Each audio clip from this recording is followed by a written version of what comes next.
আজকে একটা গুরুত্বপূর্ণ হ্যান্ড কাটিং টুল নিয়ে আলোচনা করব, যেটা ফিটার ফার্স্ট ইয়ারের একটা চ্যাপ্টার, সেটা হচ্ছে স্ক্র্যাপার। স্ক্র্যাপার বেসিক্যালি কি হয়? Scraper, this is the hand cutting tool. এটা সাধারণত হ্যান্ড কাটিং টুল যেগুলো আমরা হাতের সাহায্যে ইউজ করি। দুই ধরনের কাটিং টুল হয়, একটা হ্যান্ড কাটিং টুল, একটা মেশিন টুল। যেগুলো আমরা হাতের সাহায্যে কাজ করি সেগুলো হচ্ছে hand cutting tool. It is the remove the high spot when the after machining has been done on a job.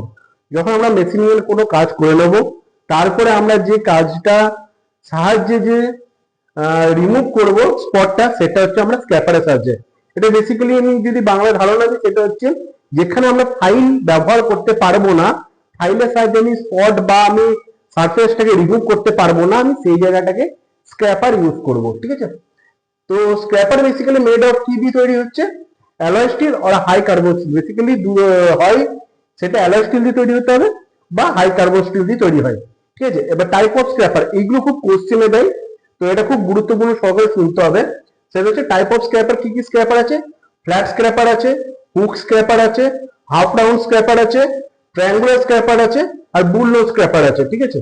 তো ফ্ল্যাট স্ক্র্যাপারের ব্যবহার কি? আমরা বেসিক্যালি ফাইলে যেমন পড়েছি, কোন একটা পার্টিকুলার কাজের জন্য আমরা যে পার্টিকুলার ফাইল ব্যবহার করি, সেরকম আমরা স্ক্র্যাপারও তেমনি ওই যে হাই স্পট রিমুভের ক্ষেত্রে পার্টিকুলার কোনো কাজের জন্য আমরা স্ক্র্যাপার ইউজ করবো। তো ফ্ল্যাট স্ক্র্যাপার প্রথমে পড়ছি। ফ্ল্যাট স্ক্র্যাপার কি কারণে ব্যবহার করা হয়? Use for scraping flat metal.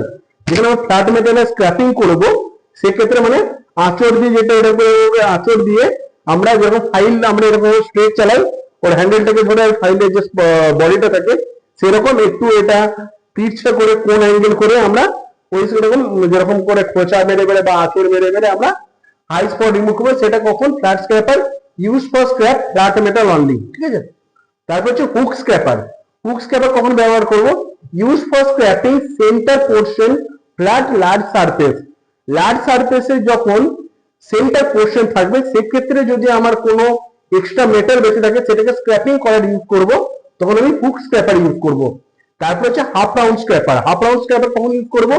Use for scraping curve surface or of plane bearing. Plane bearing এ যখন আমার স্ক্র্যাপিং করব কার্ভ সারফেসটা, সেক্ষেত্রে যখন আমি স্ক্র্যাপ ইউজ করবো, সেটা হচ্ছে হাফ রাউন্ড স্ক্র্যাপার। তারপর হচ্ছে triangular scraper, use for scraping small diameter hole. যখন একদম ক্ষুদ্র ডায়ামিটার হোলস এর ক্ষেত্রে, কারণ ট্রায়াঙ্গুলার ফাইল আমরা আগে দেখেছি একদম তিন কোণের মুখে, যেটা 60 ডিগ্রি অ্যাঙ্গেল হতো, সেরকম একদম একদম বড়শির কোণের মতো থাকে একদম। সেক্ষেত্রে আমরা কি করবো? একদম স্মল ডায়ামিটার হোলস এ যখন স্ক্র্যাপিং করবো, সেক্ষেত্রে আমরা ট্রায়াঙ্গুলার স্ক্র্যাপার ইউজ করবো। তারপর হচ্ছে বুলনো স্ক্র্যাপার। বুলনো স্ক্র্যাপার কখন ইউজ করবো? Use for scraping large bearing. Large bearing এ যখন আমি স্ক্র্যাপিং করবো, সেক্ষেত্রে আমরা বুলনো স্ক্র্যাপার ইউজ করবো। তো আজকের ক্লাস এখন এই পর্যন্তই। পরবর্তী ক্লাসে আরো বিস্তারিতভাবে আলোচনা করব। ধন্যবাদ।